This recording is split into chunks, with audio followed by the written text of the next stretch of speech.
My older brother stole my fiancée, married her, then acted like I was the problem for skipping the wedding.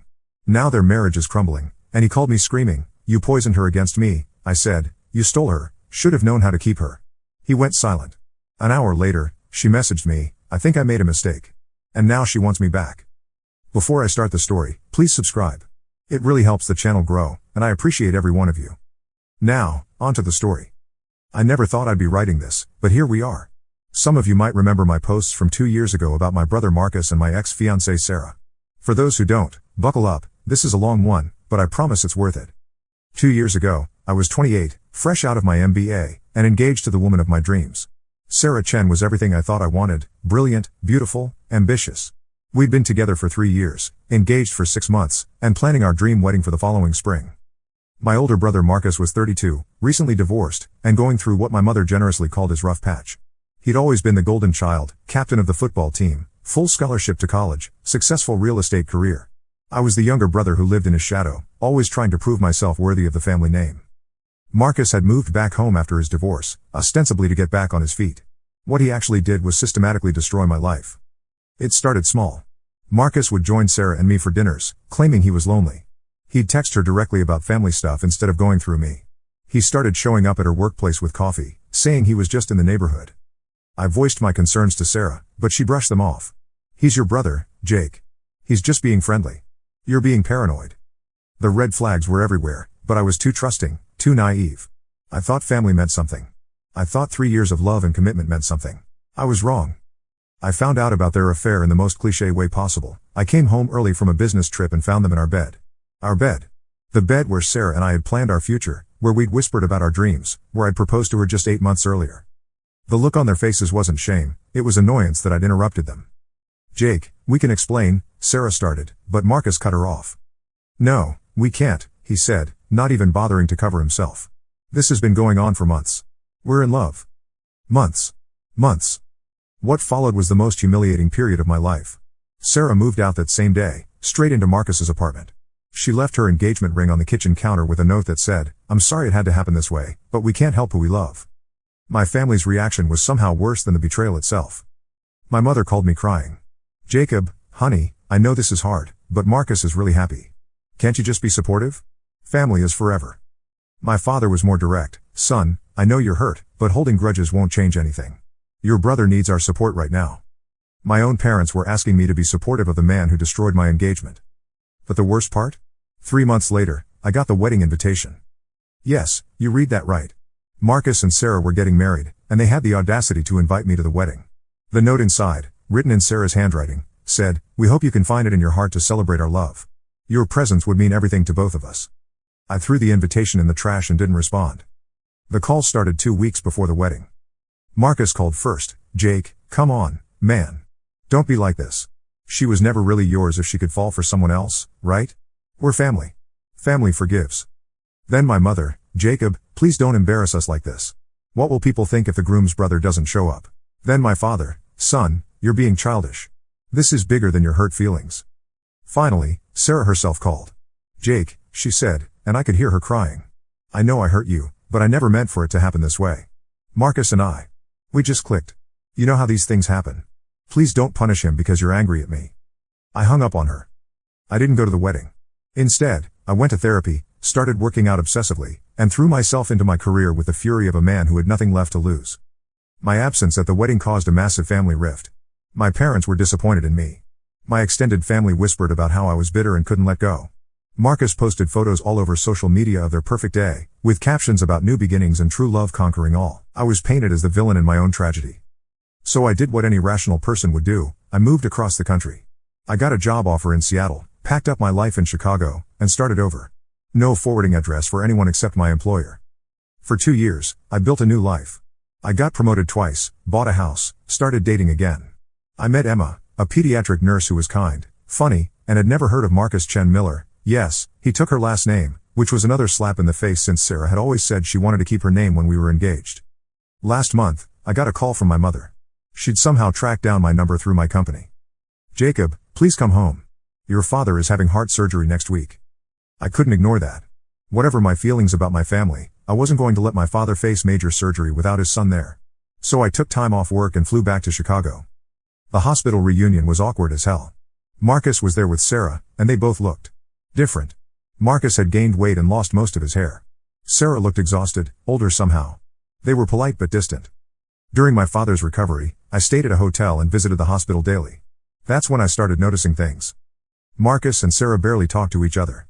When they did, it was terse, functional conversation. Sarah kept checking her phone constantly. Marcus looked miserable. My mother, oblivious as always, kept pushing us to reconcile as a family. On my 4th day back, I was grabbing coffee near the hospital when I ran into Sarah. She was alone, looking frazzled. "Jake," she said, seeming genuinely surprised to see me. "Hi. Sarah." We stood there awkwardly for a moment before she spoke again. "You look good. Really good. Seattle's been treating you well?" I wasn't sure how she knew I was in Seattle, but I nodded. "It has. I heard you're dating someone." "Emma?" Again, I wondered how she knew, but I confirmed it. "I am." Her face fell slightly. That's good. I'm happy for you." The conversation was stilted, but as I was leaving, she called after me. "Jake? I'm sorry. For everything. I know that doesn't change anything, but I needed to say it." I just nodded and left. Over the next week, while my father recovered, the cracks in Marcus and Sarah's marriage became impossible to ignore. I overheard them arguing in the hospital parking garage one evening. Sarah was crying, saying something about how he wasn't the man she thought he was.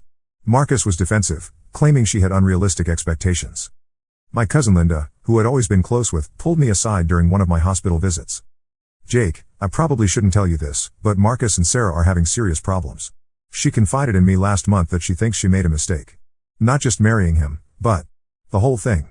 She said she realizes now that what they had was just excitement and novelty, not real love like what she had with you." I didn't know what to say to that. She also said Marcus isn't who he pretended to be during their affair. He's controlling, jealous, and paranoid. He checks her phone, doesn't let her go out with friends, and accuses her of cheating if she's 5 minutes late coming home. The irony is pretty thick, considering how their relationship started. 2 weeks after I returned to Seattle, my phone rang at 11 p.m. It was Marcus, and he was screaming. "What did you say to her? What are you talking about?" I asked, genuinely confused. "Sarah. What did you say to her at the hospital? She's been different ever since she saw you, and now she's talking about how she made mistakes and needs to reevaluate her life. You poisoned her against me." I was quiet for a moment, processing this. Then I started laughing. Actually laughing. "You think I poisoned her against you?" "Marcus, I barely spoke to her. We had one 5-minute conversation in a coffee shop." "You're lying. She keeps comparing me to you, talking about how mature and successful you've become. She said seeing you made her realize what she gave up." "Maybe," I said, feeling calmer than I had in years, "the problem isn't that I poisoned her against you. Maybe the problem is that you stole her without knowing how to keep her." The line went silent. "You stole her from me," I continued, "destroyed our family, made me the villain for not celebrating your betrayal, and now you're surprised that a relationship built on lies and cheating isn't working out? You should have thought about that before you decided to be the kind of man who steals his brother's fiancée." Marcus hung up on me. An hour later, my phone buzzed with a text from a number I hadn't seen in 2 years. "Sarah, Jake, I know I have no right to contact you, but I need to tell you something. I think I made a mistake. Not just marrying Marcus, but the whole thing. Leaving you, choosing him, all of it. I don't know what I was thinking. I threw away the best thing in my life for what? Excitement? The thrill of something forbidden? I was an idiot. Sarah, I know you're with someone now, and I'm not asking you to leave her for me. I just needed you to know that I realize what I lost. You were the better man then, and seeing you now, I can see you're an even better man now. I'm sorry I was too stupid to see it before. Sarah, Marcus isn't who I thought he was. He's insecure, controlling, and honestly, he's jealous of you. He always has been. I think part of why he pursued me was to prove he could take something away from you. I was just too flattered and stupid to see it. Sarah, I'm filing for divorce next week. I can't live like this anymore.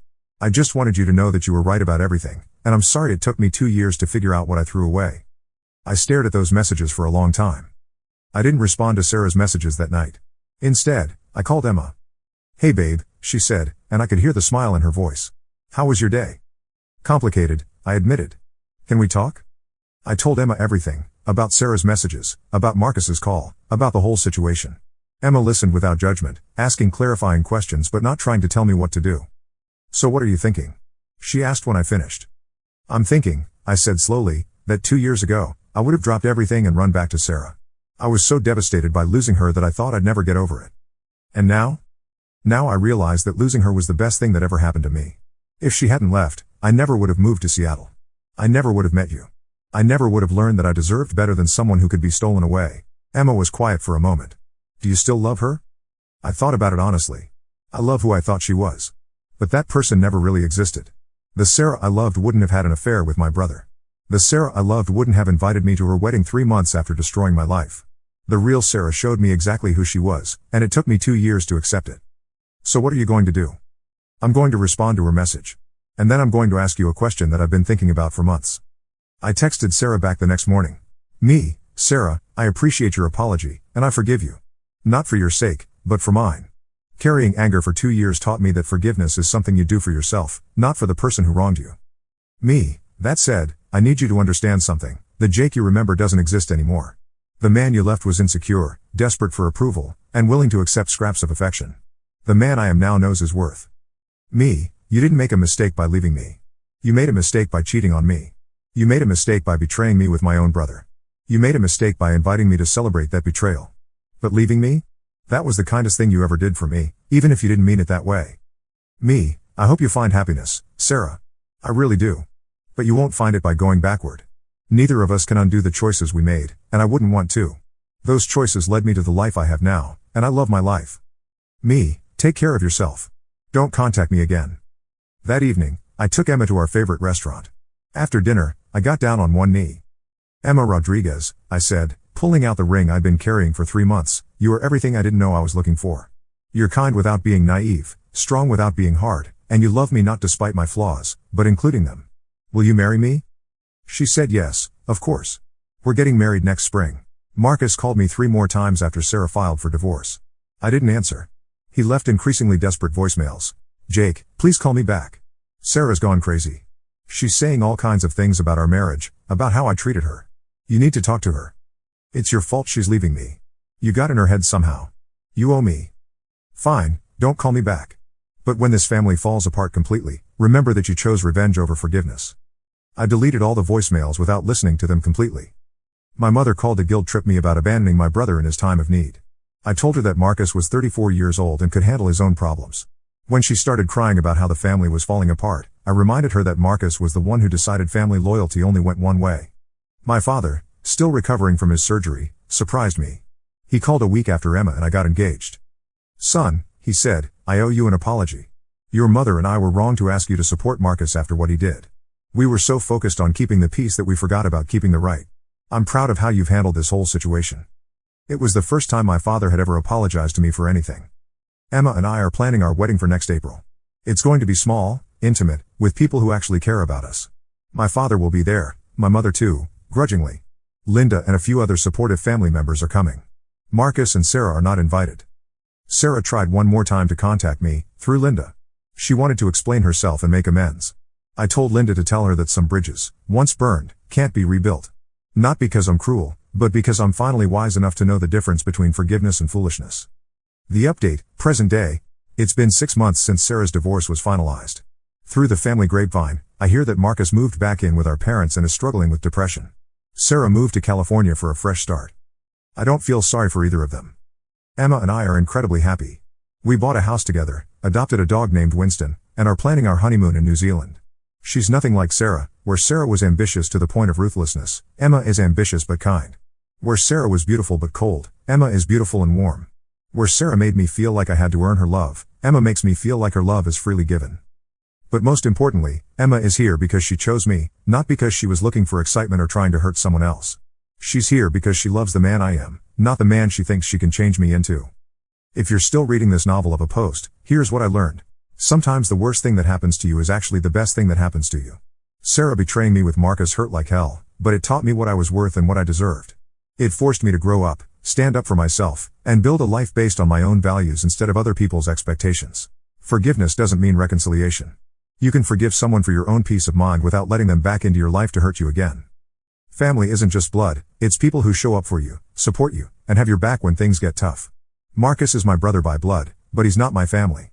Emma, my father, finally, Linda, and my real friends, they're my family. And finally, when someone shows you who they are, believe them the first time. Sarah showed me she was someone who could cheat on and betray the person who loved her most. Marcus showed me he was someone who would destroy his own brother for personal gain. I wasted 2 years hoping they were different people than they proved themselves to be. 3 weeks ago, I got a message from an unknown number. It was Sarah, using a new phone number. Jake, I know you told me not to contact you, but I heard through Linda that you're getting married. I just wanted to say I'm happy for you. Really? You deserve all the happiness in the world, and I'm sorry I wasn't capable of giving it to you. I'm in therapy now, working on understanding why I made the choices I made. My therapist says I was looking for external validation instead of doing the internal work to love myself. She says I hurt you because I was hurting, but that's not an excuse, just an explanation. I don't expect you to respond to this. I just wanted you to know that seeing how well you're doing, how much better you are without me, has been part of my healing process. You're proof that people can survive betrayal and come out stronger. I hope your wedding is everything you dreamed of. I hope your marriage is everything ours would have been if I had been ready for real love instead of just drama and excitement. Thank you for forgiving me, even though I didn't deserve it. It means more than you know. For the first time in 3 years, reading a message from Sarah didn't make me angry or sad. It just made me grateful that I was strong enough to walk away, smart enough to stay away, and lucky enough to find someone who loves me the way I deserve to be loved all along. I didn't respond to her message. Not out of cruelty, but out of wisdom. Some chapters need to stay closed, no matter how nicely they try to reopen themselves. Emma and I are getting married in 127 days. Marcus and Sarah's marriage lasted 18 months. I think that tells you everything you need to know about the difference between love and infatuation, between building something real and just taking what belongs to someone else. Final thoughts. To anyone dealing with betrayal, especially betrayal by people you trusted most, it gets better. Not immediately, not easily, but it does get better. The key is to use the pain to build something stronger, not to tear yourself down. Don't let other people's inability to do right make you unable to do right. Don't let their cruelty make you cruel. And don't let their inability to love you properly convince you that you're unlovable. You're not. You're just loving the wrong people. Update. Thank you all for the overwhelming support and kind words. A lot of you have asked for updates after the wedding, and I'll probably post one if anything interesting happens. But honestly, I hope nothing interesting happens. I'm looking forward to a boring, happy marriage with a woman who chose me first and will choose me every day after that. And to those asking if I feel bad about how things turned out for Marcus and Sarah, I don't. Not because I'm vindictive, but because actions have consequences, and they're living with the consequences of their actions. I'm living with the consequences of mine too, and mine led me to Emma, to Seattle, to the life I actually wanted instead of the life I thought I was supposed to want. Sometimes justice isn't about revenge. Sometimes it's just about everyone ending up exactly where they belong.